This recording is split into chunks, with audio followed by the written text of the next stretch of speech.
Guys আজকে তোমাদের বলবো যে আমি কিভাবে অ্যাক্সিডেন্টটা করেছিলাম। চলো ভিডিও প্রথম থেকে স্টার্ট করছি। হ্যালো গাইস, কেমন আছো সবাই? আমি সুলাইমান। আজকে সাজাচ্ছিলাম আমার ভাইয়ের বাসর ঘর। এই যে দেখতেই পাচ্ছ আমি এই ফুলগুলো এদিকে বেঁধে নিচ্ছি।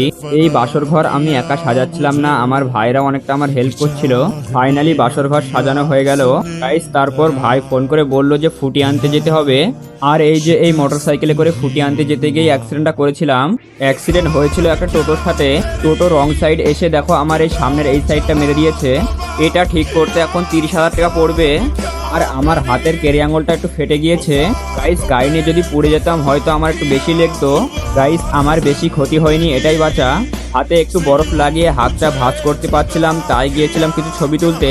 মেয়ের বাড়ির থেকে লোক এসছে, তাদেরকে ছবি তুলে দিচ্ছিলাম। ছবি তোলার পর খুব ক্ষুধা লেগেছিল, তাই গিয়েছিলাম কিছু খেতে।